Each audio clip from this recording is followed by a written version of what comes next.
ini sudah diperoleh.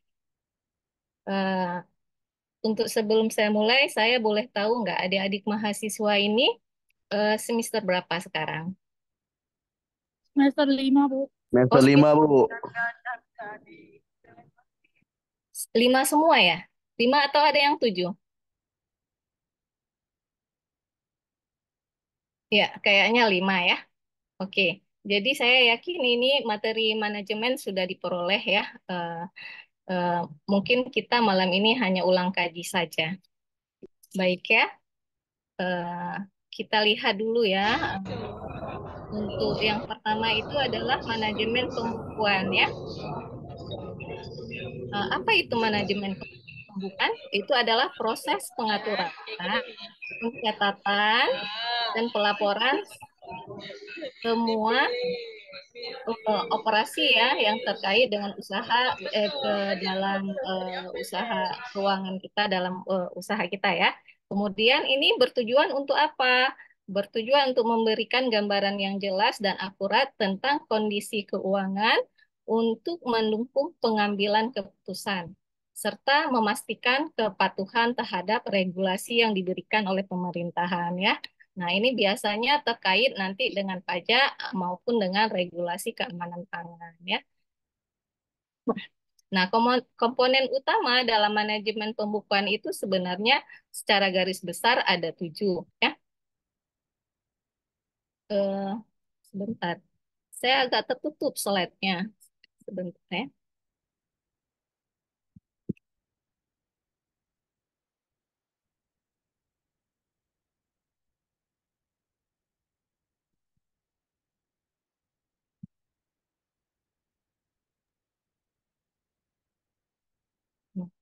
Baik. Eh, Komponen utama itu ada eh, pencatatan transaksi keuangan. Nah, pencatatan transaksi keuangan pada pembukuan itu sangat penting ya. Nah, semua kegiatan transaksi keuangan itu harus dicatat secara detail. Contohnya misalnya harus mencantumkan tanggal, kemudian deskripsi dari uraian kegiatan itu apa, berapa jumlahnya, kemudian berapa harganya. Nah, contoh misalnya ya, hari ini misalnya tanggal 18 Agustus itu ada kegiatan di usaha kita itu apa? Misalnya pembelian buah kelapa sebanyak berapa? Misalnya sebanyak 100 buah, ya, 100 butir. Nah, per butirnya berapa? Harganya misalnya 4.000 satu butir itu kelapa tua. Kemudian dalam 100 butir dikalikan 4.000 menjadi 100.000. Nah, ini pencatatan ini penting ya, dilakukan setiap ada kegiatan pada usaha kita seperti itu. Harus membiasakan melakukan pencatatan karena jangan biasa ditumpuk seperti itu. Oh, nggak apa-apa, saya masih ingat nih hari ini. Besok, oh masih ingat seperti itu. Jangan percaya pada ingatan ya adik-adik ya, karena ingatan akan mengkhianati kita seperti itu. Nggak sanggup kita mengingat dalam waktu yang lama seperti itu ya. Oke, ini selalu dilakukan pencatatan walaupun kegiatannya tidak padat seperti itu. Nah, kemudian setelah dilakukan pencatatan transaksi keuangan, eh, kita buat pengelompokan akun di sini ya.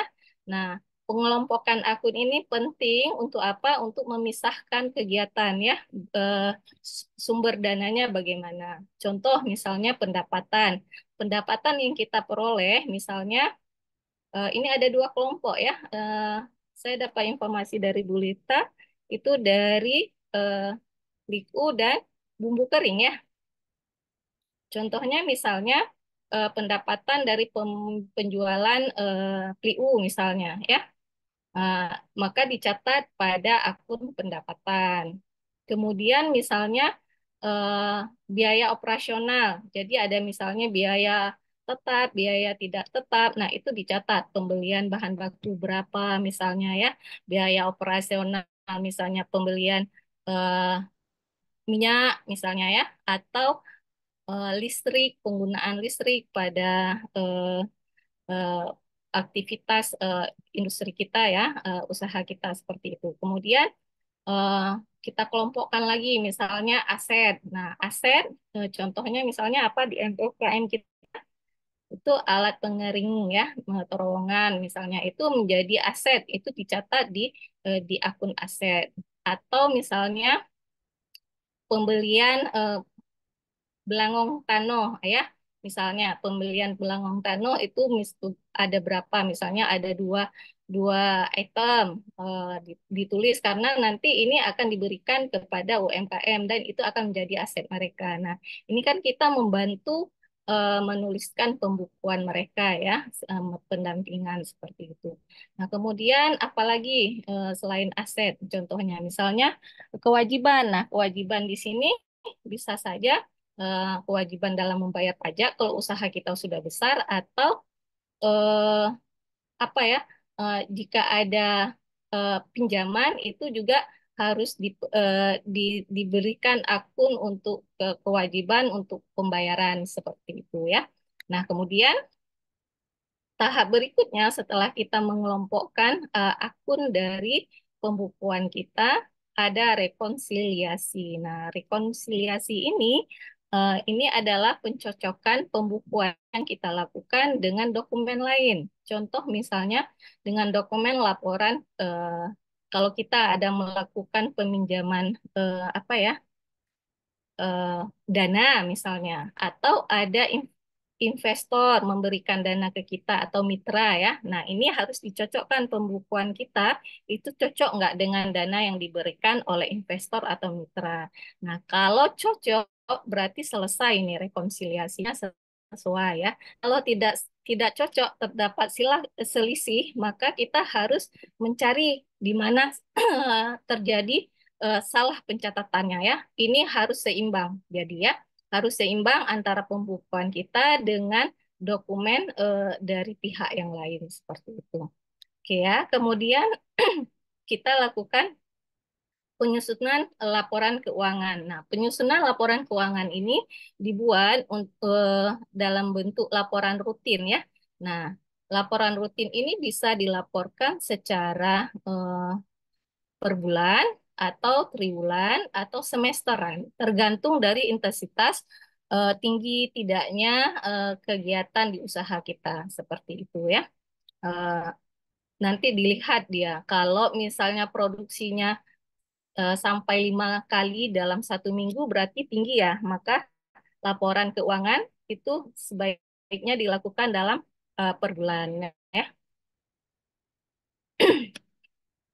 Kemudian setelah kita melakukan penyusunan laporan keuangan, itu kita lakukan analisis eh, keuangan ya. Analisis keuangan ini kita lihat berdasarkan laporan yang sudah kita susun.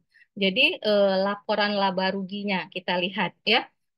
Intinya adalah melihat arus kas. Jadi nanti kita akan melihat bahwa eh, pengeluaran atau pemasukan itu mana yang lebih besar. Jadi nanti kita bisa lihat di analisis keuangan. Nah, intinya adalah melihat eh, mana lebih besar debit atau lebih besar kredit ya. Mana menguntungkan besar debit atau kredit?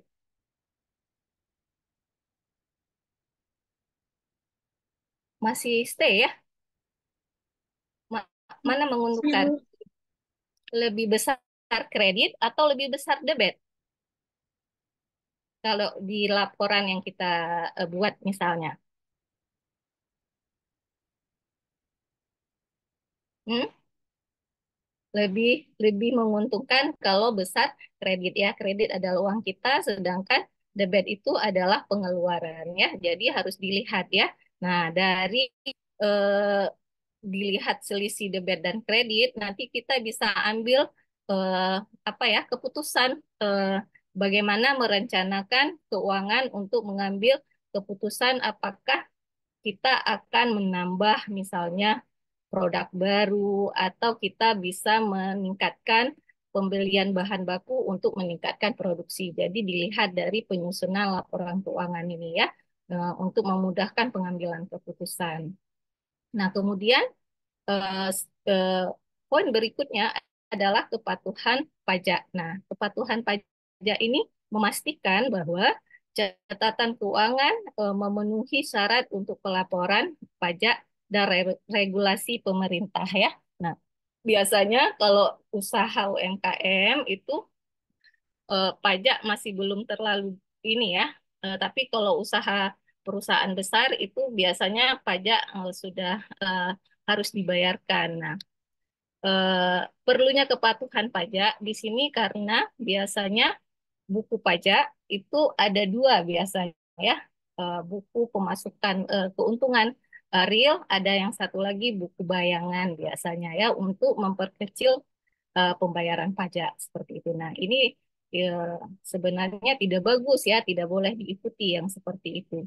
Karena sebenarnya pembayaran pajak itu juga sebenarnya di apa digunakan untuk kemaslahatan umat sebenarnya ya, bisa subsidi pendidikan atau pembangunan ke apa sarana prasarana untuk lebih baik seperti itu.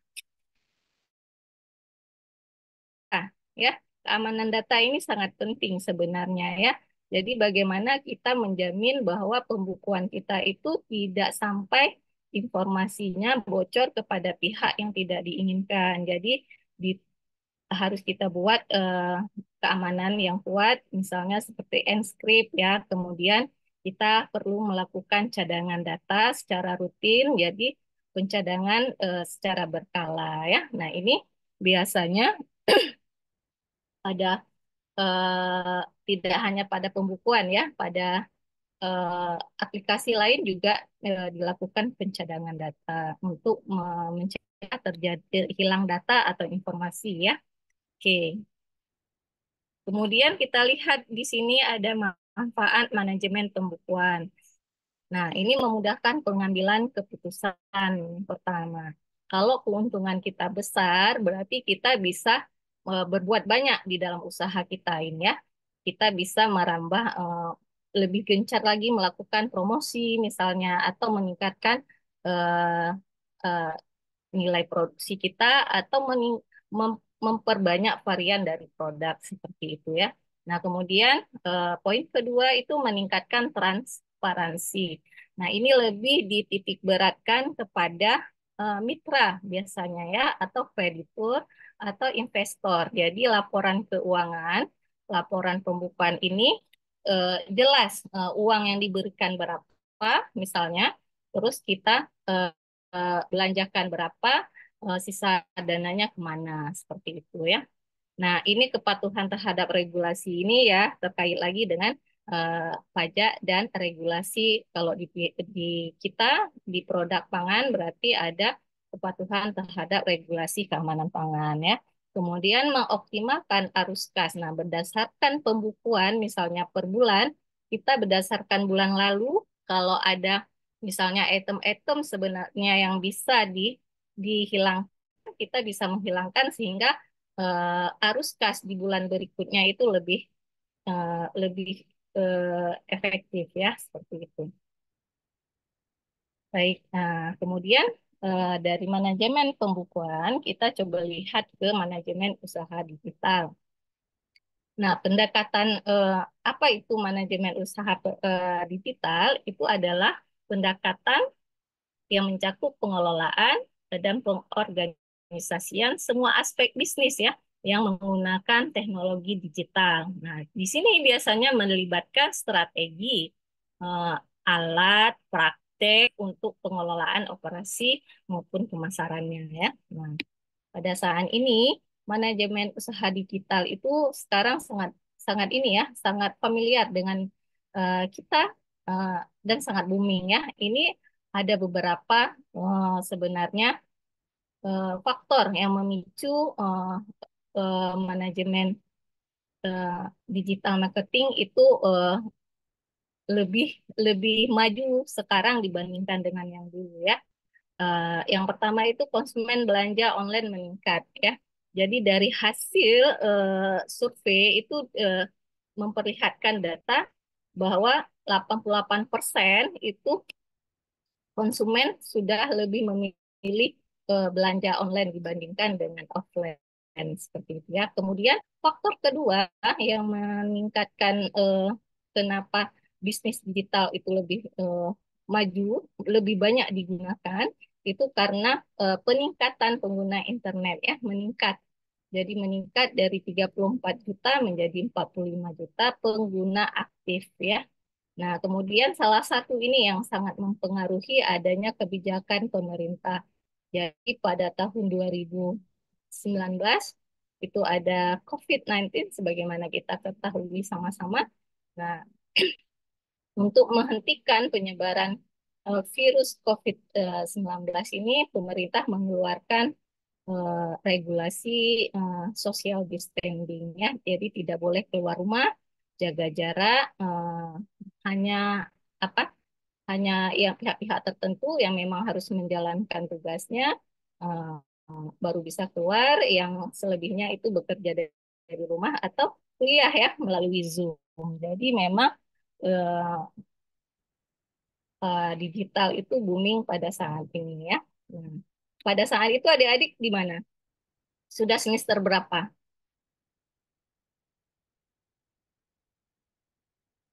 Masih semester satu apa? Masih SMA ya kayak. Oh masih SMA ya kayaknya ya. Kan orang ini Semester angkatan 5 Bu. 22 kan? Orang teh. Masuk Oh 22. angkatan 22 ya. Ya, ya. Jadi ini yang salah satu pemicu eh, digital marketing booming ya jadinya ya. Jadi komponen manajemen utama manajemen usaha digital itu ada 5 ya komponennya, yaitu strategi pemasaran digital, manajemen operasional, analisis data, pengalaman pelanggan, kemudian keamanan data. Ini dia ya, kita lihat satu-satu ya. Nah, untuk strategi pemasaran digital itu sudah jelas ya, pembukaan online itu sangat mensupport pemasaran ya. Nah, dari platform yang digunakan oleh masyarakat, media sosial itu paling banyak Facebook, Instagram, WhatsApp, YouTube, dan Twitter. Seperti itu ya. Ini hasil data yang dilaporkan oleh sebuah lembaga yang mensurvei itu ada With Social and Sweet Food itu eh, memperlihatkan data 170 juta penduduk Indonesia itu menggunakan platform media sosial berupa ini Facebook, Instagram, WhatsApp, YouTube, Twitter ya.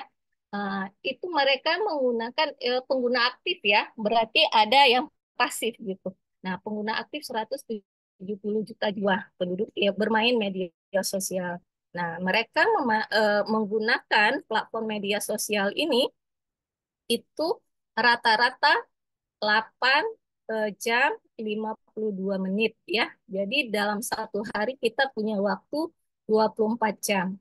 Jadi sepertiga dari sehari semalam itu masyarakat Indonesia menggunakan smartphone-nya untuk berselancar di media sosial. Nah, ini menjadi salah satu strategi bagi kita yang punya usaha untuk bisa melakukan apa ya, pengenalan produk kita, penjualan kita seperti itu ya di media sosial, bisa lewat story atau status seperti itu ya. Atau kerjasama sama YouTuber untuk memperkenalkan produk kita. Karena sepertiga dari sehari semalam digunakan untuk bermain media sosial. Kalau apa pernah dengar hadis Nabi? Sepertiga untuk keluarga, sepertiga untuk ibadah, sepertiga untuk bekerja ya. Nah, itu kalau hadis Nabi.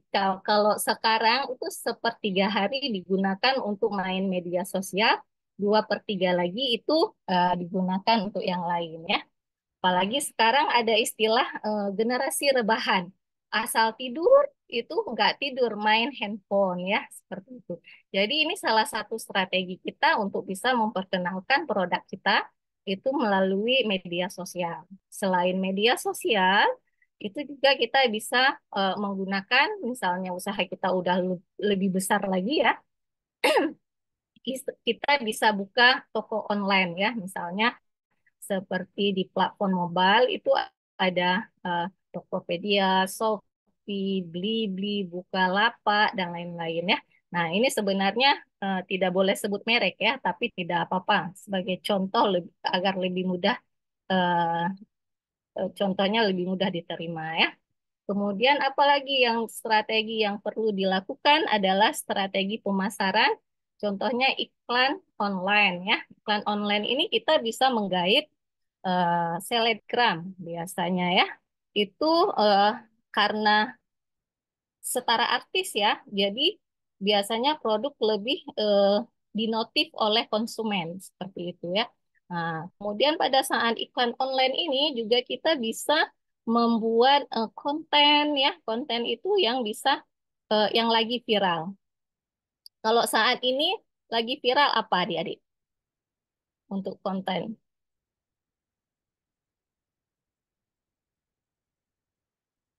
Hmm? Misalnya pernah dengar nggak yang sekarang lagi viral tidak bisa Yura ya, tidak sanggup Yura ya. Jadi bisa kita buat konten online kita misalnya eh, tidak bisa Yura kalau bukan Priu dari Megapri gitu ya. Jadi iklan online ini yang viral-viral sekarang itu biasanya lebih dinotif oleh konsumen seperti itu ya. Oke, kemudian strategi pemasaran lainnya selain iklan online menggunakan YouTuber ya atau blogger atau selebgram itu kita bisa juga dengan strategi pemasaran pada saat desain toko online seperti itu ya. Nah, desain toko online juga itu kita harus jelas ya. Kalau apa kita sudah punya toko online itu harus jelas deskripsinya bagaimana, judulnya bagaimana. Jadi pada saat orang men-searching itu akan toko kita akan muncul seperti itu ya. Kemudian penggunaan warna juga itu berpengaruh ya, karena eh, warna secara tidak sadar itu mempengaruhi psikologis konsumen seperti seperti itu ya. Kenapa ada platform yang memilih warna orange ya, lebih percaya diri gitu ya. Ada yang memilih warna hijau, ada yang memilih warna biru. Karena konsumen kadang-kadang warna itu berpengaruh ya. Karena warna dia akan beli seperti itu. Karena konsumen sekarang itu tidak lagi berpijak pada membeli sesuatu karena kebutuhan, tetapi karena keinginan seperti itu ya. Jadi kalau udah tertarik di warna ya sudah seperti langsung beli ya, walaupun tidak butuh sebenarnya ya. Nah ini kemudian juga yang harus diperhatikan itu ada istilah SEO, Search Engine Optimize ya. Jadi bagaimana kita mendesain bahwa SEO kita itu pada saat orang men-searching itu eh, laman kita itu bisa muncul di laman utama. Jadi itu terkait deskripsi yang jelas, kemudian penggunaan kata keyword ya. Keyword misalnya produk khas Aceh atau organik atau apalagi ya yang bisa memunculkan laman kita itu pada saat orang men-searching itu bisa muncul di laman utama misalnya ya. Organik, higien ya, higien ya, bersih sanitasinya ya seperti itu. Nah, itu yang harus dipikirkan pada saat strategi pemasaran ya. Nah, selain iklan online maupun pemilihan warna, desain toko online juga berpengaruh ya.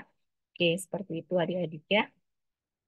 Kemudian kita lihat manajemen operasional. Nah, pada sesi pertama itu kita udah menjelaskan ya bagaimana menentukan harga jual ya, harga jual dengan menentukan margin keuntungan berapa ya. Jadi keuntungan itu kita tentukan berdasarkan pemasukan dikurangi dengan pengeluaran. Jadi selisih pemasukan dengan pengeluaran itulah keuntungan ya.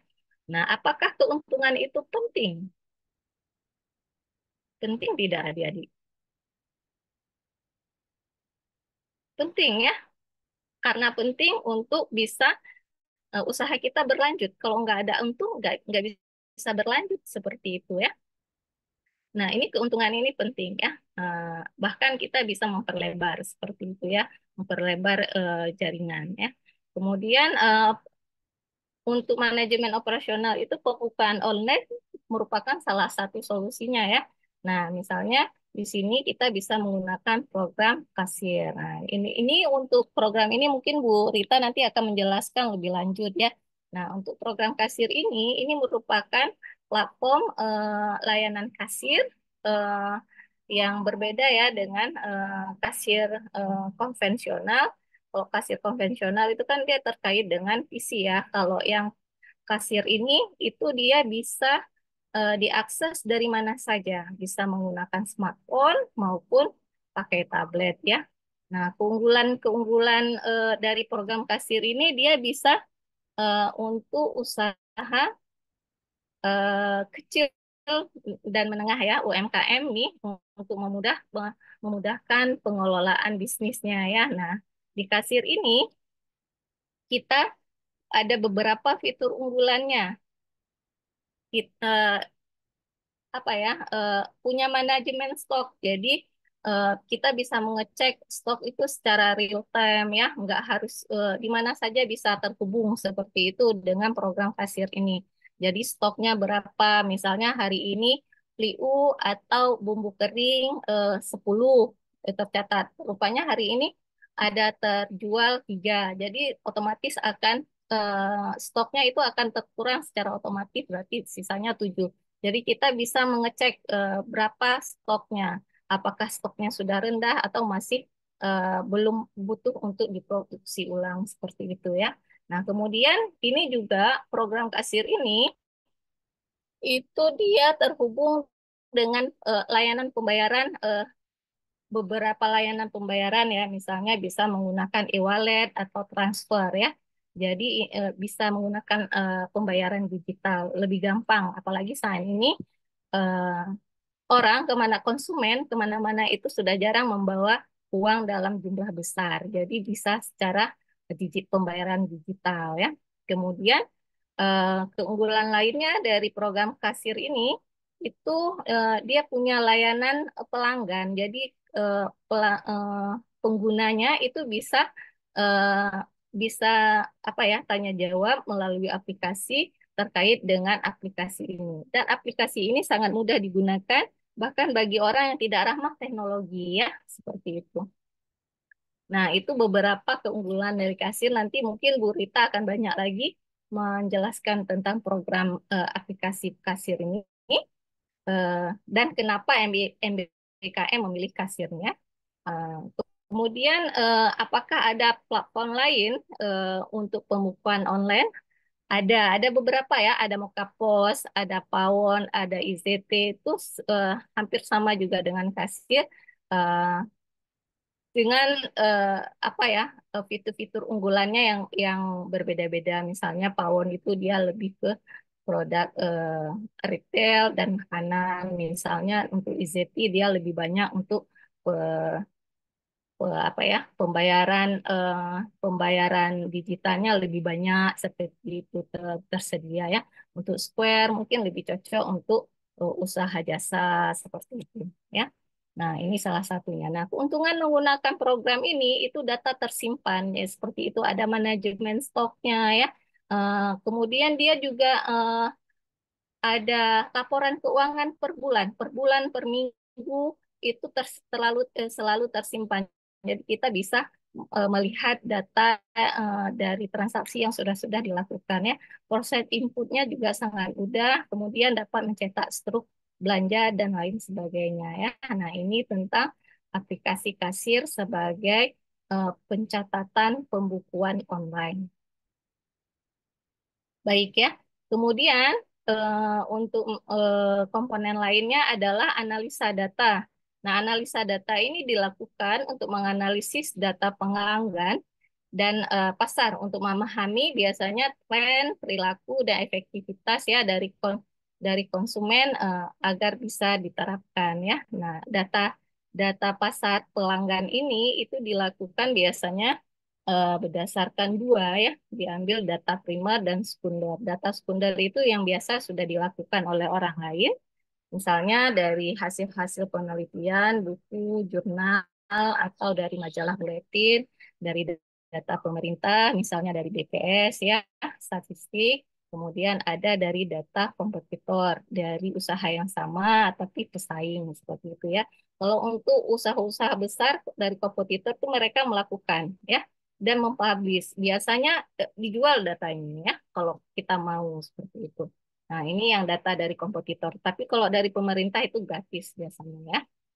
Nah, untuk yang primer itu dilakukan melalui wawancara, pengamatan, diskusi kelompok, survei maupun kuesioner.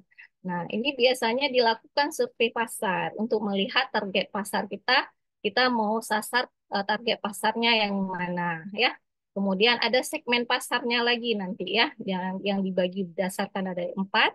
Itu ada yang berdasarkan geografis, demografis, psikologis, dan behavior biasanya ya, tingkah laku. Nah, nanti yang ini kita mau jual kemana ini? Demografi biasanya berdasarkan usia ya, jenis kelamin. Nah, misalnya seperti bumbu kering atau bumbu PU, kalau dulu itu sasarannya adalah umur yang 30 ke atas seperti itu ya, untuk ibu-ibu rumah tangga atau untuk yang usaha restoran. Nah, sekarang itu nggak bisa lagi kita berpatokan jenis kelaminnya perempuan karena untuk bidang tata boga itu banyak juga laki-laki yang sekarang memilih berprofesi sebagai chef di situ ya. Jadi sekarang survei pasar dan segmen pasar itu memang betul-betul harus dilakukan agar produk kita itu eh, tepat sasaran pada saat kita melakukan strategi pemasaran,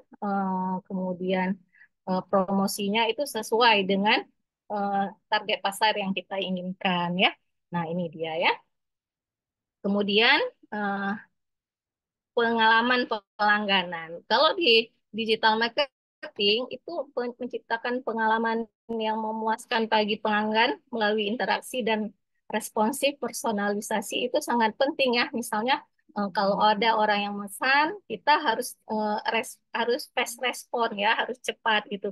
Kalau pagi dia mau nanya-nanya tentang produk kita, terus kita jawabnya besok pagi, ya udah dia nyari ke produsen lain seperti itu ya. Kemudian pelayanan ya itu juga menentukan walaupun tidak secara eh, offline, online juga itu pelayanan sangat penting ya karena nanti orang setelah membeli dari kita nanti dia akan review oh ini penjualnya ini sangat ramah seperti itu ya. Jadi dari hasil review pelanggan itu juga akan menarik pelanggan berikutnya seperti itu ya. Nah, kalau dari story WA juga seperti itu ya. Eh, kita harus aktif, harus fast respon ya. Jadi jangan nggak ada lagi asal lambat apa biar lambat asal selamat. Sekarang cepat tepat seperti itu ya. Nah, kemudian keamanan data ini juga penting sebenarnya ya. Keamanan informasi bisnis dan pelanggan ini terkait dengan kejahatan dunia maya ya, cybercrime. Nah, ini contoh sederhana. Saya pernah apa ya keamanan data pada platform mobile, misalnya seperti toko-toko online itu mereka sudah punya keamanan data yang sangat baik ya. Saya pernah belanja itu di lapak kuning ya, Shopee lah istilahnya. Itu saya ganti nomor handphone karena udah belanja, takut dikirim nggak ada respon dari nomor lama. Terus saya chat ini sama orang yang penjualnya. Saya bilang, Kak, nanti kalau udah pada saat mau pengantaran, tolong hubungi ke nomor ini. Seperti itu. Saya sudah ganti nomor. Ternyata dari platform toko online itu tidak mengirimkan data ke penjualnya. Kenapa? Karena di situ saya bingung juga sampai 2 kali terus saya baca lagi lebih lebih jeli ya ininya langsung disebutkan pesan ini tidak diteruskan karena mengandung informasi personal seperti itu. Jadi ternyata memang sudah keamanan data ini sudah dijaga dengan baik ya. Nah, ini kalau kita menggunakan platform toko online yang sudah sudah terpercaya ya. Nah, saya nggak tahu nih, banyak juga cerita dari teman-teman yang belanja dari platform lain, misalnya seperti TikTok itu kan ada yang musim 12-12, itu kan luar biasa ya, sampai 75%. Itu ada beberapa teman-teman saya juga itu eh, kena, jadi udah bayar tapi barangnya nggak sampai dan nggak bisa di di apa ya, di traceability-nya itu tidak bisa dilacak lagi ke belakang karena ternyata penjualnya itu penjual dadakan. Nah, ini ya yang penting nih, sehingga kita sebagai produsen juga harus keamanan data ini memang harus benar-benar kita kita jaga ya. Nah, kemudian manfaat manajemen usaha digital misalnya seperti ini, manfaat manajemen usaha digital atau keuntungan eh, pemasaran secara online itu dia tidak mengenal kawasan ya. Jadi menyangkau kawasan promosi lebih luas bahkan antar negara ya. Jadi ini punya pasar-pasar yang luas ya, menjangkau lebih banyak pembeli seperti itu ya.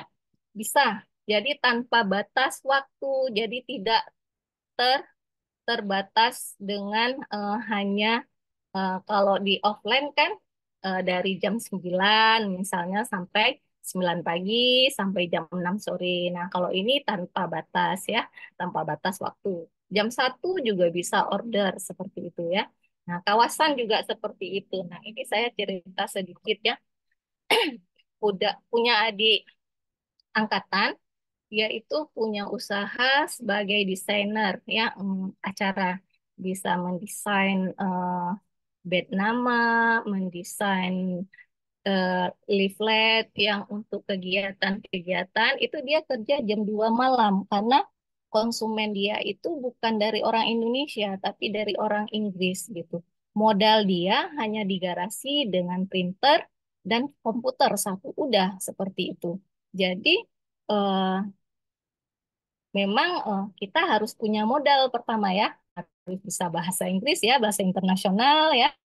Kemudian harus ya harus punya skill. Kalau dia skill dalam mendesain seperti itu ya. Ini memang luar biasa ya antar negara seperti itu. Nah, kemudian saya juga punya lagi cerita, saya punya abang letting di di S2 itu dia sebagai importir. Nah, itu dia pernah cerita mahasiswa mahasiswa dari UGM kalau nggak salah saya itu mereka mengambil di aplikasi Alibaba, masih kuliah seperti kalian sekitar semester 5 semester 7.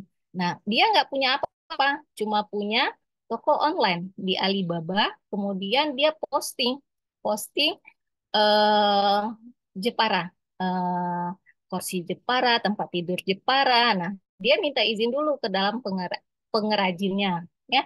Dia minta izin dulu, nanti dia upload fotonya, kemudian kalau ada yang ini baru dia minta dibuatkan seperti itu. Dan itu berhasil dibeli sama orang Amerika, ya, dalam jumlah dolar seperti itu. Dolar kan, dolar dengan rupiah jauh ya. Jadi untung dia cuma postingan aja dibeli, ya tinggal kirim. Memang kalau dalam ekspor itu memang ada yang harus diurus ya, dokumennya memang agak panjang seperti itu. Ada 14 dokumen yang harus dipenuhi. Apalagi kalau produk pertanian misalnya seperti kunyit ya, cabai itu juga harus ada lagi nanti dokumen karantina dari dinas karantina ya, karena itu apa ya, produk yang masih hidup ya. Jadi takut nanti membawa apa namanya ya, patogen baru ke negara yang kita ekspor seperti itu ya. Jadi memang menjangkau ini luar biasa nih ya keuntungannya ya. Kemudian tanpa batas tempat, bebas ya. Kita nggak harus punya toko, nggak harus ya. Seperti tadi di garasi aja udah bisa dapat uang dalam puluhan dolar seperti ya, ribuan dolar ya. Lebih efisien biaya operasionalnya ya. Karena kita nggak sewa toko, nggak sewa apa lagi ya gitu ya. Mudah mengontrol persediaan ya, pengawasannya juga gampang. Kalau online ya, tinggal begitu ada yang pesan baru kita bisa buatkan gitu ya.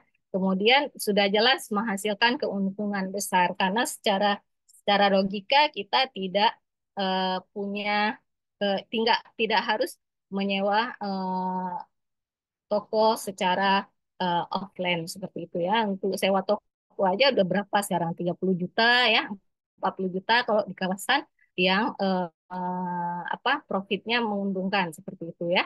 Oke ya. Kemudian bagaimana tantangan dalam manajemen usaha digital? Ini persaingan yang ketat ini. Nah, kita harus jeli ya. Kalau dulu eh, persaingan ketat ini eh, kan eh, karena perubahan apa ya eh, digitalisasi sangat cepat ya, perubahan teknologi juga. Jadi kalau dulu kalau di platform toko online itu cuma memperlihatkan produk segala macam secara apa ya, secara tidak langsung. Sekarang sudah ada itu toko-toko yang online yang mereka akan jual secara langsung seperti itu ya, dengan gaya jual yang luar biasa ya.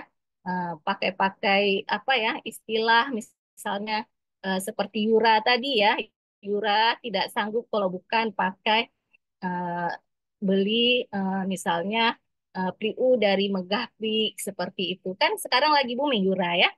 Kemudian keamanan informasi ini juga yang seperti tadi saya jelaskan. Nah, ini adalah tiga item dalam tantangan manajemen usaha ya.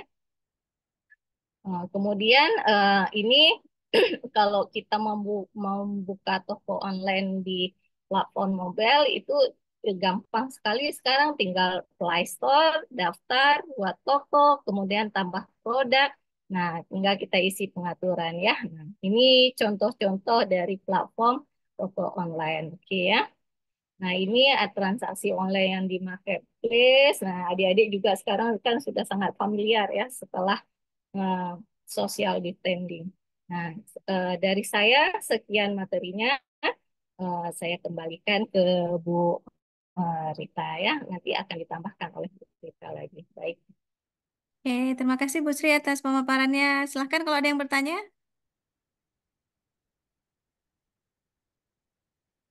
Ada?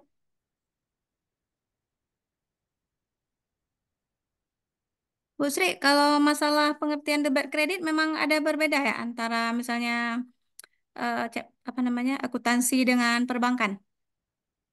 Eh, Secara sederhana seperti itu, Bu. Tapi kalau secara Nah, akuntansi nanti dia lebih agak mendalam lagi ya. Kak, Nah, biasa kan kredit pengeluaran kan? Kredit pengeluaran, debit yang eh, masuk ya. Kalau di buat kas, buku kas, oh, buku kas. di akuntansi kan buku Terbalik kas. saya, Bu ya.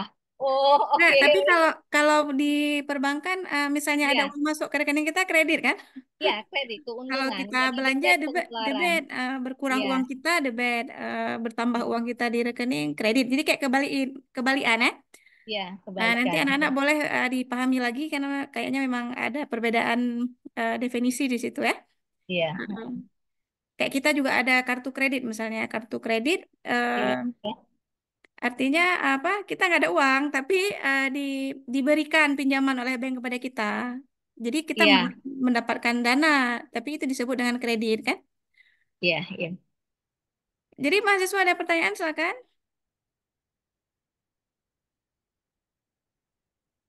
Sedikit mungkin Ibu tambahkan langsung di kasir ya. Iya. Nah, tadi yang apa namanya? Dari Bu Sri kita sudah dengar pemaparan bahwa untuk apa namanya? Sekarang ini kita sangat perlu dengan manajemen usaha digital ya. Karena kita kan generasi digital. eh Catat-catat manual konvensional tuh sudah ketinggalan zaman lah. Jadi kita harus up to date ya, mengikuti perkembangan dari Bu Rasa. Kalian memang generasi digital berbanding kami dulu kan. Ibu dan Bu Sri itu kan satu kelas kuliah. Kami masuk tahun 97 ya. Eh, Laptop aja belum ada Bu ya. HP belum ada Iya, ya? belum ada. Belum Ya, ada HP. HP eh, hanya orang-orang tertentu yang ada. Dan masih yang titur kan, yang Ya, nggak ada yang poliponik Android itu gitu, loh, Bu. belum ada Android. Nah, jadi gitu lah perbedaan ya. Jadi boleh kalian bayangkan, apalagi kalau mau bayangin ke tahun 70-an ya. Ini di tahun Betul. 90-an itu aja waktu kami itu eh, belum ada era digital. Sekarang udah ada. Jadi kalian memang generasi milenial. Jadi, Ibu memilih aplikasi kasir menggunakan sejak tahun 2020. eh, dan karena sudah biasa digunakan ya terasa nyaman aja, lebih tahu. Nah, sebenarnya tadi banyak alternatif aplikasi lain juga boleh. Silahkan kalau nanti mau pelajari secara otodidak atau melalui sumber lain ya. Jadi Ibu kasih sekilas tentang kasir, tulisannya itu Q ya, QASIR ya, kasir. Dia adalah aplikasi yang dibangun oleh generasi muda juga, yang tujuannya atau niatnya itu sangat mulia ya. Mereka ingin memberikan aplikasi yang mana kemudian membantu para UMKM, malah bukan untuk perusahaan besar, tapi boleh dimanfaatkan juga oleh perusahaan besar dalam memanage usahanya. Karena tadi biasanya usaha itu kan menjadi tidak berhasil atau gagal. Sebenarnya hanya di masalah tadi manajemen. Eh, karena nggak ada pencatatan sama sekali, nggak tahu berapa untungnya, kayak gitu kan, nggak bisa mengontrol pengeluaran seperti itu. Kalau lagi banyak penjualan mungkin kemudian terpakai uang modal segala macam sehingga nanti usahanya jadi macet. Belum lagi kalau ada yang ngebon ya, ngebon tuh maksudnya dia kita udah kirim barang dia belum bayar.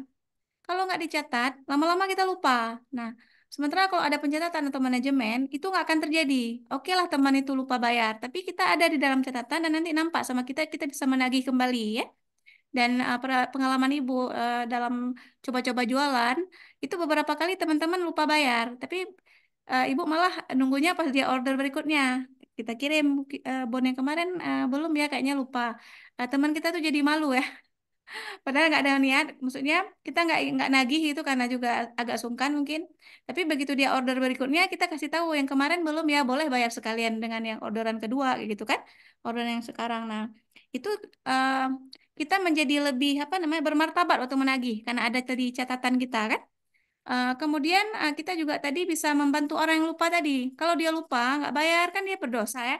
Nah sebenarnya ketika kita menagih, kita sudah melindungi teman kita atau pelanggan kita dari dosa dia lupa bayar utang, kira gitu.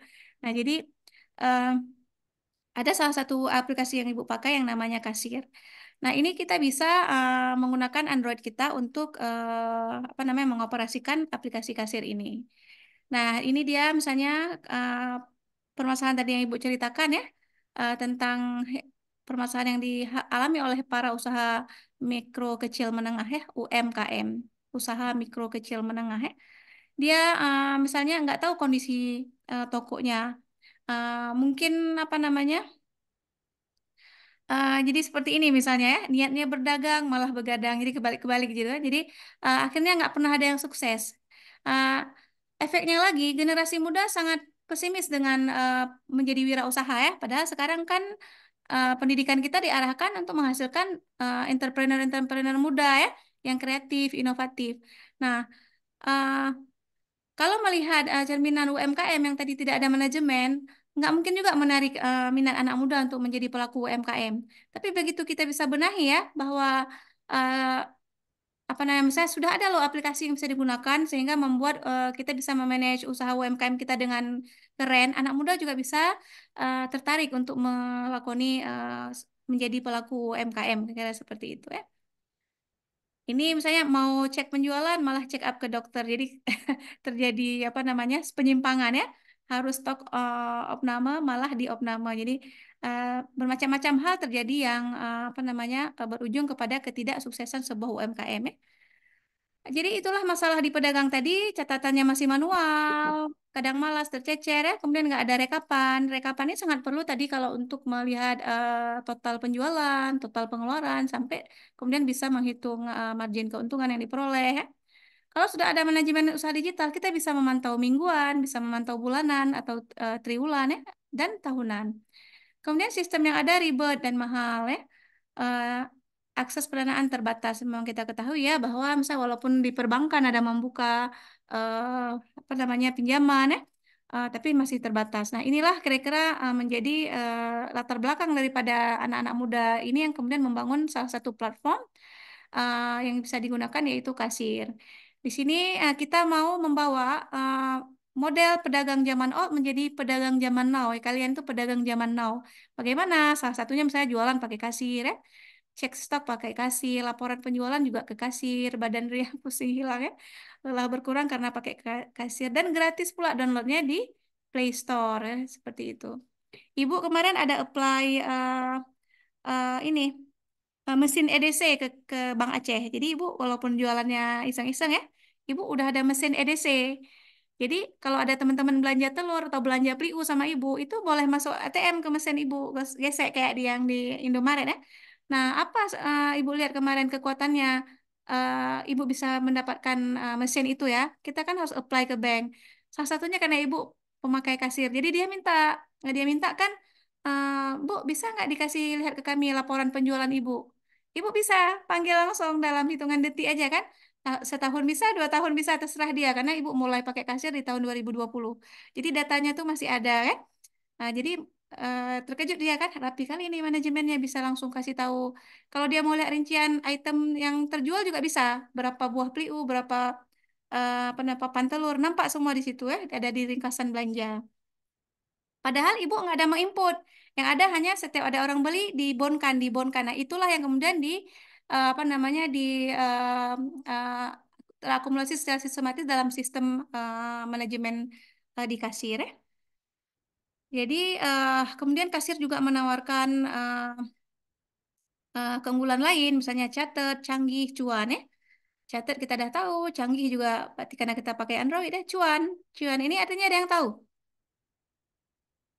Cuan apa ada cuan? Un- Uang, Bu. Hah? Untung artinya ya, cuan ya. Untung lawan rugi. Jadi ada 3C ya, catat, canggih, cuan. Nah, kita bisa melakukan transaksi online bisa, offline bisa. Artinya apa? Kita ada orang beli telur bayar cash, nggak apa-apa. Tapi kita tetap input di kasir. Kita boleh keluarkan struk yang kita print dengan misalnya printer thermal. Boleh juga cuman kita WA aja, apa namanya struk digital ke WA-nya pembeli. Uh, kita juga bisa melakukan transaksi online ya. Eh, apa namanya di mana kita menerima pembayaran yang digital bisa malah di dalam kasir kita bisa juga memilih apa namanya metode pembayaran seperti kris, debit dan pembayaran lainnya. Kemudian kita juga bisa memonitoring usaha kita terkait penjualannya, karyawan kita ataupun kita membuka beberapa outlet atau cabang ya. Jadi kita bisa akses kalian dan kemudian kita juga bisa akses pengembangan seperti pembiayaan, edukasi dan bahan baku, di mana yang ini adalah salah satu apa namanya eh, eh, apa namanya terobosan dari kasir ingin memang membantu UMKM. Jadi mereka juga melakukan edukasi, artinya kita apa namanya bisa merequest materi dari mereka, narasumber atau bahkan ada pembiayaan juga dari mereka ya untuk usaha kecil.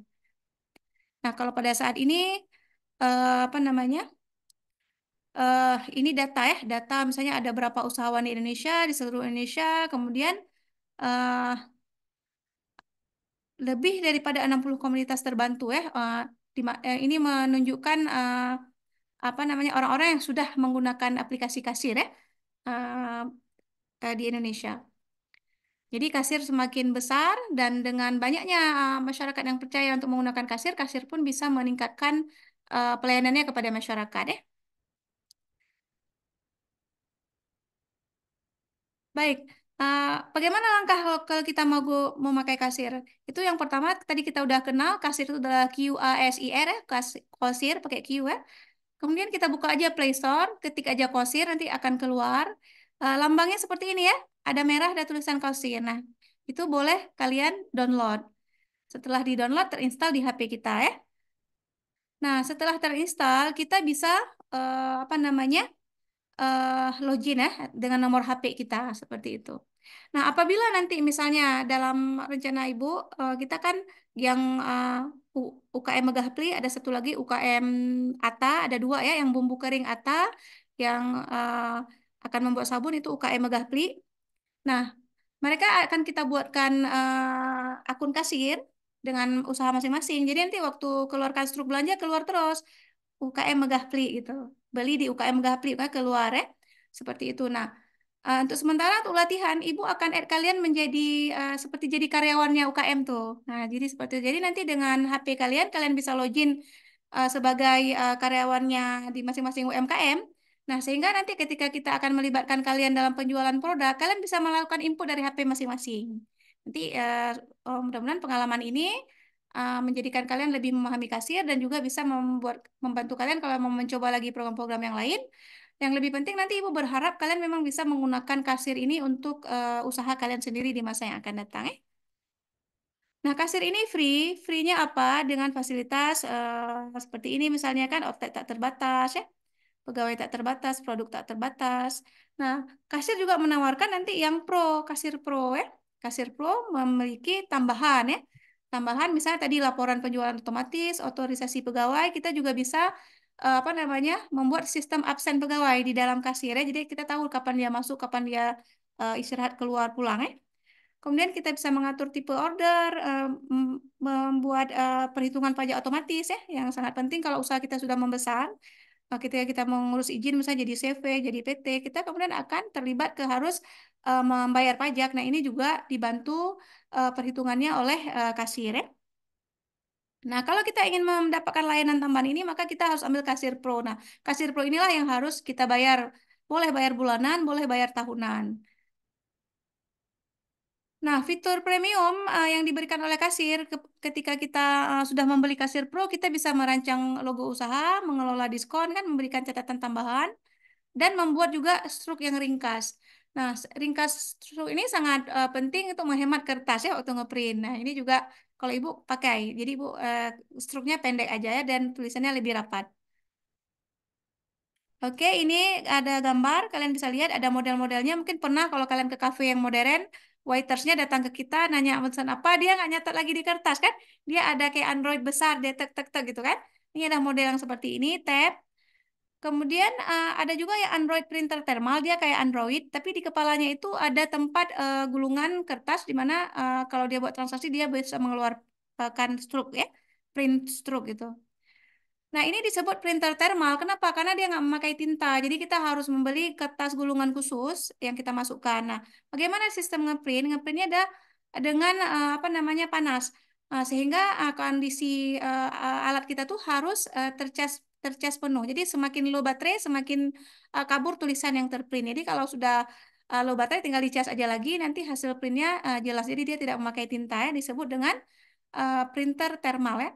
Ini adalah printer thermal yang terpisah. Ibu punya satu ya. Itu harganya bisa dibeli di harga 400-an ribu. Sementara kalau Android printer thermal kita belinya di sekitar harga 3 jutaan ya. Nah, kita juga tahu bahwa sekarang di era digital kita bisa melakukan pembayaran yang non tunai. Kita nggak perlu ribet lagi dengan nggak ada uang kecil atau uang kembalian ya. Eh, ada Dana, GoPay, OVO, link aja, Shopee Pay. Nah, ini hal-hal yang harus kalian pahami. Ibu nanti mungkin cek ya apa aja yang pernah kalian pakai. Mungkin kalian malah lebih banyak pengalaman dari kami itu could be ya, karena kalian memang generasi milenial. Nah, penggunaan pembayaran non tunai ini sangat sebenarnya sangat menguntungkan tadi ya karena kita tidak ribet misalnya tadi tidak cukup uang kembalian ya. Nah, belum lagi pernah kejadian kita kayak ibu jualan, kita menerima pembayaran cash ya. Ternyata nanti uangnya robek dikasih. Kita kan nggak lihat kan waktu rame-rame. Nah, ini juga menjadi kerugian. Kalau ibu malah berprinsip kita terima uang robek itu kita buang, bukan kita kasih lagi ke di transaksi berikutnya nipu orang lain lagi bersambung-sambung ya. Jadi ya udah ada robek 20.000 buang, kita rugi 20.000 ya. Tapi kita sudah stop apa namanya distribusi daripada uang yang rusak tadi ya. Nah, untuk kasir sendiri di menu beranda nanti ada beberapa, misalnya di outlet ya, jadi kita bisa buka cabang. Kemudian kelola produk. Kelola produk ini kita bisa menambahkan item yang kita jual. Itu disebut dengan kelola produk. Di dalam itu kita tambahkan bisa gambarnya, bisa namanya, kemudian harga jualnya. Nah, terus kita juga bisa milih dia mau taruh di mana, apakah di favorit ataupun di folder tertentu bisa kita create. Sementara di pegawai tadi, seperti rencana Ibu, nanti kalian akan dijadiin ke pegawai di UKM masing-masing ya. Nah, jadi sementara untuk bisa mengaplikasikan kasir, kalian boleh login ke UMKM yang sesuai dengan penugasan masing-masing. Eh, di samping kalian kalau mau coba jualan lagi sendiri, barang-barang sendiri, boleh langsung buka yang punya sendiri. Nanti boleh Ibu ajarin kalau ada yang minat ya. Seperti cerita Bu Sri tadi, ada kakak kelasnya yang berani post produk Jepara ya di Alibaba, kemudian terjadi penjualan dan bisa menghasilkan cuan atau uang ya, keuntungan ya. Kemudian pesan barang bisa pembiayaan dan tadi bayar tagihan. Jadi menu di beranda kasir ya. Tapi Ibu yang sering gunakan ya kelola produk, riwayat transaksi ya. Pegawai Ibu pernah pakai outlet yang ini Ibu belum pernah pakai ya. Registrasinya mudah, nanti juga ada link di sini, Ibu kirimkan materi, kalian bisa nonton juga di versi YouTube-nya ya, ada dikasih. Nah, ini dari mana materi kasir ini? Jadi Ibu udah ada kenalan dari apa namanya petugas kasir di Jakarta ya. Ada Mbak Hani namanya. Nah, apa-apa aja dikirim sama dia, termasuk bahan presentasi ini dapat kiriman dari Mbak Hani kira-kira 2 tahun yang lalu. Jadi Ibu gunakan untuk presentasi. Nah, untuk registrasi, di sini ada petunjuk registrasi, ada di dalam menu itu misalnya memang daftar sekarang atau masuk. Nah, kalau nanti Ibu udah masukkan kalian di UMKM, Ibu, kalian pilih masuk. Nanti Ibu kasih tahu passwordnya apa. Sementara untuk mendaftarkan akun sendiri, kalau usaha sendiri, kalian bisa klik di daftar sekarang. Berarti menjadi pemilik daripada akun. Jadi dengan satu kali download aplikasi kasir, kalian bisa membuka toko sendiri, kasir sendiri, bisa juga dengan menjadi karyawan di beberapa toko yang lain. Misalnya login dengan password dari Megahpli jadi Megahpli, login dengan passwordnya aja menjadi aja nanti masuknya ya. Jadi seperti itu. Kemudian kalau langkah untuk registrasi mudah, pilih daftar sekarang, masukkan data usaha sesuai keluar di sini saya nama pemilik, email, nomor handphone, terus kita create passwordnya kan. Kemudian kita lakukan aktivasi akun ya. Nah, untuk kelola produk sendiri ini menunya tadi yang Ibu bilang di bawah di kelola produk ini kita menambahkan ya atau memasukkan data produk yang akan kita jual seperti nama, kategori, merek, varian, harga jual, harga beli dan stok. Nah, stok ini sangat penting ya. Karena kalau kita buat stok, kita bisa tahu atau bisa apa namanya karena dia kasir akan mengingatkan kalau stoknya kurang gitu kan. Jadi jangan sampai kita udah terima order, udah deal dengan pembeli, terus kecewa, ternyata produknya nggak cukup. Nah, itulah maksud penting kali kita mengisikan informasi stok. Untuk menghindari kekecewaan pembeli, juga untuk memastikan kita bisa menjaga stoknya jangan pernah kosong. Kan kita bisa lihat, oh stoknya udah berkurang nih. Misal kita stok 100 ya, tiba-tiba ada penjualan 40. Di sini langsung akan tertera otomatis, sisanya 100 kurang 40 jadi 60. Jadi ketika stoknya berkurang, kita akan langsung melakukan pengadaan lagi atau produksi lagi. Nah, ini contoh tampilan setelah kita add produk gitu ya. Cara mengelola produk itu tinggal klik tanda tambah ini. Nanti akan muncul yang seperti ini ya. Kita boleh upload foto, nama nama produk. Setelah kita klik simpan, maka produk yang udah kita add akan muncul seperti ini. Nah, kalau kita tambahkan isi stok, maka akan ada stok ya. Kalau kita nggak isi juga bisa jadi kosong ya. Cuman khawatir kita itulah kita nanti tidak tahu lagi bahwa stoknya udah kosong, kita menjual. Nah, begitu barang yang mau dikirim baru nggak ada. Nah, inilah yang sangat bahaya. Ketika pelanggan kecewa, kita malah mungkin akan kehilangan pelanggan tadi ya. Kemudian ada kelola pegawai tadi. Nah, ini kira-kira tampilan beranda kan ada produk, pegawai, outlet. Nah, kelola pegawai ini adalah bagaimana kalau kita tadi mau menambahkan pegawai. Nah, di sini Ibu akan melakukan dan nanti di UKM Megahpli Ibu akan login. Terus di menu pegawai Ibu akan tambahkan kalian rencananya untuk menjadi pegawai supaya bisa mendapatkan experience bagaimana membuat transaksi di dalam aplikasi kasir ya. Kemudian pegawai juga bisa dikelola setelah ditambahkan ya. Nah, pegawai bisa diberikan jabatan, ada yang mungkin supervisor, ada yang apa namanya operatornya saja. Kemudian ada menu kelola outlet, itu sama aja ya, nanti boleh diikutin. Kita bisa membuka outlet ini kayak cabang lah. Nah, jadi satu UMKM mungkin udah ada cabang kalau kita di Darussalam satu, di Kota Banda Aceh satu, mungkin udah ada di Sigli satu, bisa kita tambahkan di sini ya. Nah, owner pusat bisa melihat semua. Sementara yang di masing-masing outlet dia hanya bisa lihat yang outlet dia sendiri di supervisor per outlet ya. Sementara yang di eh, kantor pusat bisa melihat semua. Kira-kira seperti itu mekanismenya. Ya, setiapnya ada videonya nanti ya. Nah, Ah, dengan sudah ada aplikasi kasir, maka kita bisa membuat transaksi penjualan ya. Transaksi penjualan itu mudah sekali. Di dalam di beranda itu akan ada nanti mulai jualan atau tulisannya transaksi. Jadi kita tinggal klik transaksi. Bisa juga kalian klik di garis tiga ini. Nanti akan keluar pilihan transaksi. Setelah kita klik transaksi, kita langsung masuk ke seperti ini ke list produk yang sudah kita input sebelumnya. Jadi apa nih yang mau dibeli orang? Kita tek-tek aja udah. Langsung masuk apa yang udah kita tek tadi bisa kita sesuaikan jumlahnya. Sekali tek kan satu. Nah, kalau ternyata dipesan 50, nanti kita bisa isi manual 50. Daripada kita tek 50 kalian bisa juga. Tapi kita lebih ada menu untuk langsung merubah angka satu itu menjadi 50. Nah, keuntungannya kita nggak perlu lagi kalkulator. Nah, semuanya akan dihitung otomatis oleh kasir dan malah kita tadi bisa ngeprint struk ataupun mengirim struk yang digital kepada pembeli kita dan tinggal menunggu pembayaran sesuai dengan total tagihan yang uh, dihitung oleh aplikasi.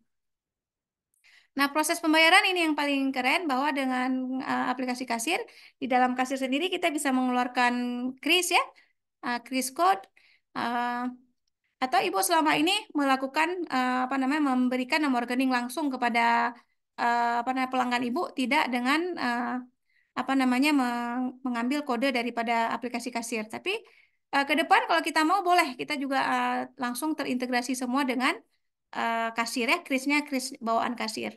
Nah, hanya uang yang masuk di pembayaran digital ini nggak langsung masuk ke rekening kita. Kita harus apa namanya apa istilahnya resettle besok baru masuk. Kira-kira seperti itu ya. Nah, maka sementara Ibu masih nyaman kalau memberikan rekening pribadi kepada teman-teman sehingga uangnya bisa langsung masuk di rekening kita. Kalau pembayarannya yang non tunai ya. Ya, ini proses pembayaran.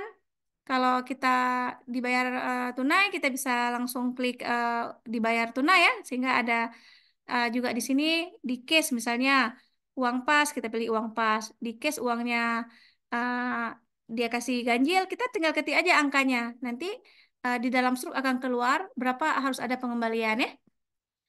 Kemudian kalau transaksi sudah berhasil akan keluar yang seperti ini ya, tunai dan kita bisa ngeprint ini contoh struk. Ini dipakai oleh Pizza Hut berarti aplikasi kasirnya ya.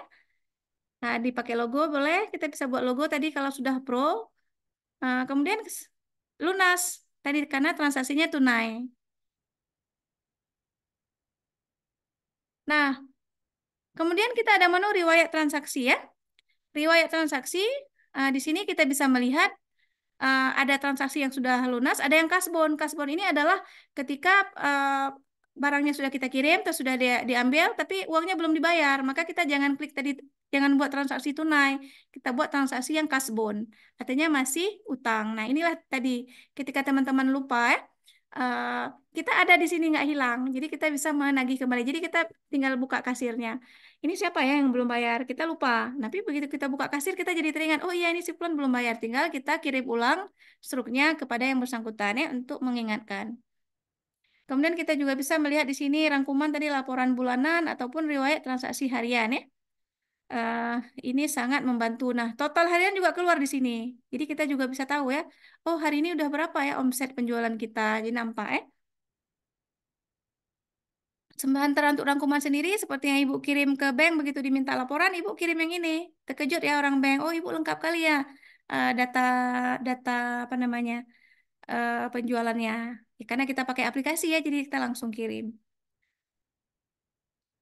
Nah, ini kemudian ada menu pengaturan. Di menu pengaturan ini salah satunya adalah kita bisa menghubungkan apa namanya Android kita dengan printer thermal. Nah, printer thermal kalau yang tadi yang printer thermal terpisah ya, yang kecil yang murah, itu pakai Bluetooth. Jadi kita harus aktifkan dulu Bluetooth di Android, kemudian hidupkan printer thermal ya. Nah, kemudian kita bisa menghubungkan tadi Android kita dengan printer thermal untuk langkah pertama menghubungkan mungkin kita butuh tadi kayak apa namanya otorisasi dulu. Tapi biasanya kalau setelah kedua ketiga itu nggak perlu lagi, tinggal dihidupkan aja dia langsung terhubung otomatis. Kalau tadi sudah berhasil maka belum terhubung ini menjadi terhubung ya. Kalau belum terhubung ketika kita perintah print dia belum mau ngeprint. Tapi kalau sudah terhubung akan langsung terprint ya. Ini ada juga menu-menu lain yang misalnya atur stroke ya, tadi mau diringkas stroke ya. tampilkan katalog, kelola pembayaran digital. Jadi tinggal kita klik aja, nanti kita mau pilih apa ke tipe pembayaran yang kita sukai ya untuk di apa namanya manage juga oleh kasir. Nah, ada juga menu bantuan tadi, kita nggak usah khawatir kalau kita mengalami permasalahan di mana kasir menyediakan CS, customer service-nya ya. Jadi kita tinggal klik kolom bantuan dan biasa mereka sangat ramah, orang-orang muda, responsif ya. Jadi kita tinggal melakukan dialog dengan mereka dan nanti akan diberikan solusi. Nah, ini dashboard view kasir kalau kita memakai yang versi komputer. Jadi dia ada juga web view, nggak hanya yang Android. Dan login di dashboard juga bisa ya dengan uh, apa namanya sama www.kasir.id ya. Nanti kita bisa login yang versi web ya. Tapi menggunakan tadi data kita yang awal waktu kita apply di Android, yang nomor HP dengan PIN kita. Nah, ini di beranda kasir yang dashboard dia lebih lengkap lagi. Jadi ada juga hal nanti yang nggak bisa difasilitasi di yang versi Android. Kita memang diarahkan untuk apa namanya login ke yang versi dashboardnya. Oke, mungkin itu dari Ibu pengenalan tentang kasir dan Ibu harap kita bisa ada pertemuan lah minggu ini ya. Pertemuan langsung di situ nanti kita coba praktek semuanya mencoba mendownload kasir ke Androidnya masing-masing. Nanti kita lihat apakah bisa langsung kita add di UKM masing-masing. Kalau Ibu rencana besok eh, jam 3 itu ke AJ. Ini ada yang AJ kalau mau ikut bisa. Besok rencana baru mau membuat akun untuk yang UKM bumbu kering ya, Ata. Jadi nanti kalau sudah kita buat akun, Ibu sudah bayar ya untuk kasir pro mereka selama 2 tahun. Eh, Begitu sudah kita buat akun besok, Ibu butuh nomor HP mitranya, nomor HP orang kampung itu ya, biar buatnya dengan nomor HP mereka. Nah, nanti kita bisa menjadi apa namanya karyawannya di dalam UKM eh, bumbu kering Ata ini. Kalau UKM Gapri sudah ready dia sudah ada apa namanya eh, akunnya. Oke, itu dari Ibu mudah-mudahan menambah semangat ya bahwa sangat berpeluang kita menggunakan manajemen usaha digital ya, apalagi untuk kita generasi digital dan mudah-mudahan ini membuat kita lebih semangat untuk menjadi entrepreneur. Malah karena sudah digital sangat mudah, bisa jadi sampingan kayak Ibu jualan ya, nggak repot. Tapi catatannya canggih. Padahal Ibu kan dosen ya, bukan pekerjaan utamanya jualan. Tapi kalau dilihat omset jualannya lumayan besar Bu Sri, karena rajin jualan. Nah, oke, Rajin mudah-mudahan cari ya. uang ya. Ya, jadi mudah-mudahan teman-teman juga bisa apa meneladani ya. Sambil kuliah, yuk jualan terus gitu kan. Jangan nunggu sarjana dulu baru jualan Bu Sri kan. Iya, betul tuh. Oh, Banyak yang segala usaha cara. muda tuh kan, misalnya seperti apa tuh yang Sangkuriang itu mereka mulai dari tugas kuliah sebenarnya. Tugas kuliah ya. Brownies, ya, Mhm. brownies Sangkuriang itu Mungkin ini kan. harapan Pak Menteri itu dia buat MBKM ya, supaya Iya, kemudian anak-anak diberikan pengetahuan-pengetahuan terapan ya, yang mereka bisa langsung berkreasi selama masa studi. Karena kalau mereka berkreasi selama masa studi, mereka bisa minta bimbingan kita terus kan? Jadi ya, sambil betul. dibimbing seperti itu. Ini Mm-mm. mungkin ada yang dari Kota Cane, apa produk di sana jual di toko online ya kan? Ada yang dari Gayo, jualin produk Gayo kayak pokak sama kopi untuk teman-teman Banda Aceh atau dari daerah lain. Jadi kita Iya, masing-masing kan dari daerah-daerah yang berbeda. Sebenarnya ini jadi peluang untuk kita membangun toko kita masing-masing. Kayak ibu jualan Pliu kan? Itu kemarin ada jualan bawang goreng yang kawan buat ya. Sebenarnya kawan buat bawang goreng. Penjualannya nggak banyak kan? Jadi bilang, Kak minta tolong jual bawang goreng kami boleh? Oh, boleh aja. Udah kita post, kemarin langsung ngirim 10 bungkus ke Jakarta pembelinya. luar biasa ya. Jadi padahal kita cuek-cuek aja post di story kan. Terus sudah ada, makanya maksudnya itu kan ada rezeki emang kita nggak tahu ya. Tapi Mm. itulah dia. Eh, kalau kalau yang konvensional, kenapa orang suka kali tokonya dekat jalan besar, di pinggir jalan besar? Mungkin kalau Bu mau bilang kan, sebenarnya kalau bisa dia jualan di tengah jalan, dia di tengah jalan jualan. Ini misalnya kan dia ada toko kan. kan ada peraturan pemerintah tuh, 8 meter depan toko itu jadi tempat parkir kan, tempat berhenti. Tapi enggak, si pedagang nih dia taruh barang di depan tokonya sampai ke jalan. Jadi kalau kita mau berhenti belanja, akhirnya kita berdiri di sebagian jalan gitu. Jadilah macet ya. Eh, itu adalah metode konvensional, berjualan. Dia pingin barangnya itu dilihat orang, dilihat oleh calon pembeli. Dengan dilihat nanti dibeli kan kira gitu. Ada yang udah lihat nggak beli juga gitu. Apalagi kalau nggak dilihat, udah pasti nggak dibeli. Nah, ketika kita menjual online, itulah yang lihat story kita atau yang melihat Facebook kita, itulah jadi calon pembeli. Dan mungkin jumlahnya lebih banyak daripada orang yang lewat di depan toko offline kita. Nah, ini jadi apa namanya? Makanya nanti iklan ya, iklan supaya toko kita tayang itu jadi bernilai ya. Eh, kita pingin sebenarnya orang calon pembeli itu melihat kita dulu supaya kemudian dia memberi keputusan untuk membeli. Dan kita berharap dia membeli ya daripada tidak membeli. Nah, oke, silakan kalau ada yang masih mau ditanyakan.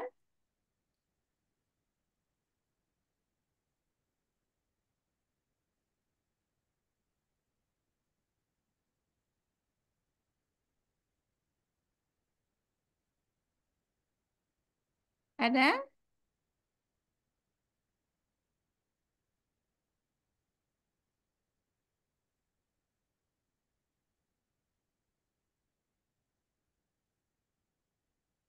Baik, kalau nggak ada, siap-siap aja kahut sebentar ya. Bisa kita tutup habis itu.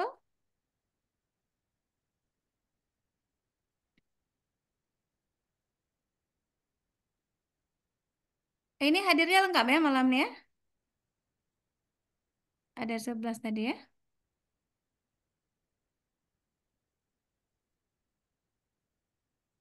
Nah, semuanya siap-siap ya untuk kuis kahut.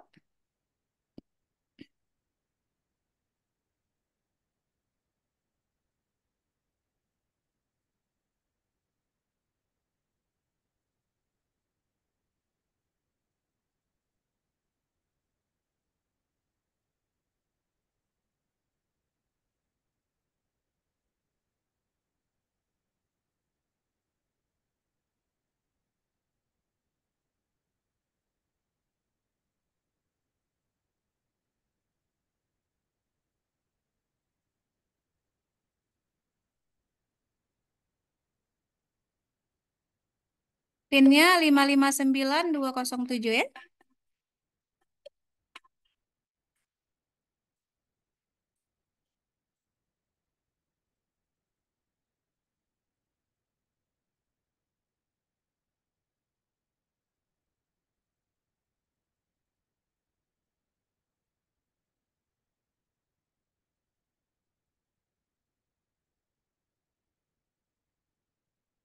Tiga lagi.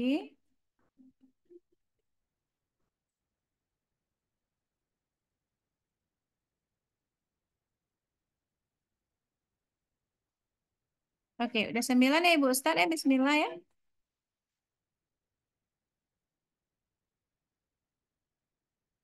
Pembekalan dua. Soal pertama. Data primer dapat diperoleh melalui aktivitas berikut ini, kecuali membaca jurnal, pengamatan, wawancara, atau survei.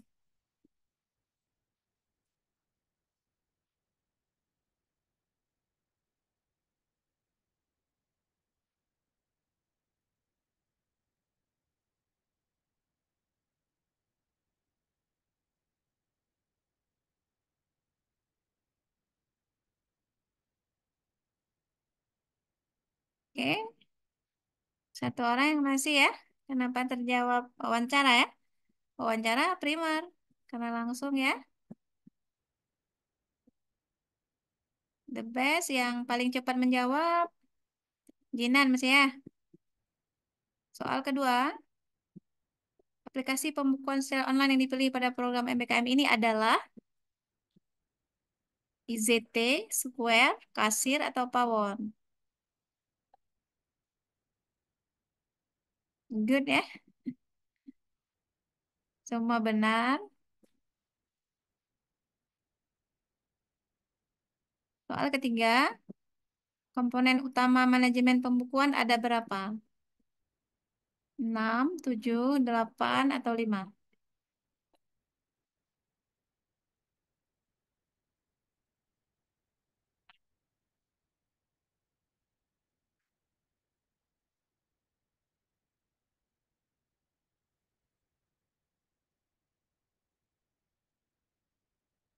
Good ya, ada 7. Satu orang salah, nggak apa-apa.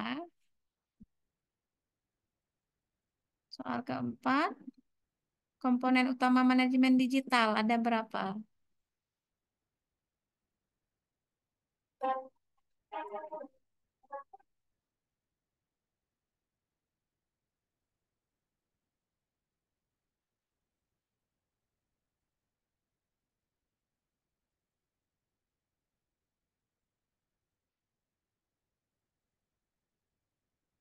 Good.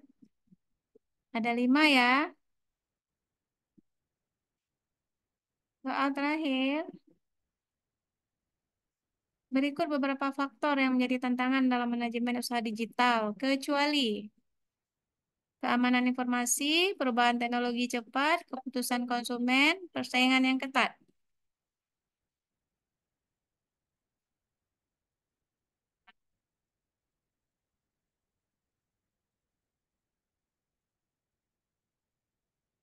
Hmm,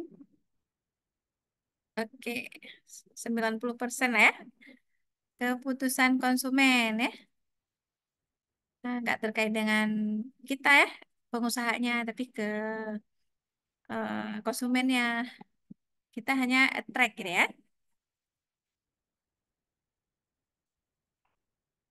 Oke, ucapkan selamat untuk yang podium 1 ya.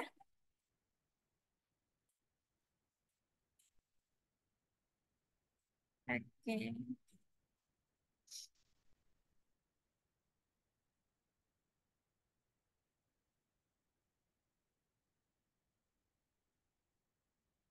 kembali ke Zoom.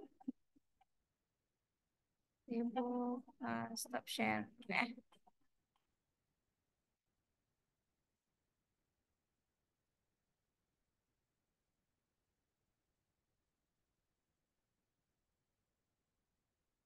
Oke, baik. Kira-kira ini Kak, masih ada pertanyaan nggak dari mahasiswanya? Gimana? Udah capek ya? Udah ngantuk ya? Ada Bu, nggak ada Bu. Oke, mudah-mudahan lah ya semangat bahwa kita bisa menjadi pengusaha dan itu mudah karena kita nanti akan menguasai manajemen usaha digitalnya. Nah, Ibu nggak tahu mungkin memang udah ada anak yang orang tuanya ada usaha ya, ada jualan atau apa. Nah, tinggal kalian berkontribusi nanti memanage secara digital usaha yang sudah ada atau meng-create nanti usaha baru ya dengan teman-teman misalnya kita coba latihan sekarang di MBKM kita mau nanti yang di Megah Beli bisa membantu menjual produk-produk Megah Beli ya. Yang UKM bumbu kering juga seperti itu menjual produk-produk bumbu kering seperti itu ya. Mudah-mudahan nanti itu yang akan bermanfaat untuk usaha kalian di masa depan ya. Ibu Sri, terima kasih banyak atas materi yang diberikan. Keren. Sama-sama Bu, Nanti kita masih banyak ini lagi kekurangan nih. kita jumpa lagi di pertemuan berikutnya. Kita pada dulu di sini malam ini ya. Eh, oke, Eh, Ibu akhiri di sini ya sebagai moderator. Billahi taufiq wal hidayah. Assalamualaikum warahmatullahi wabarakatuh. Waalaikumsalam Waalaikumsalam warahmatullahi warahmatullahi wabarakatuh. wabarakatuh. UN ya. Izin live Bu ya.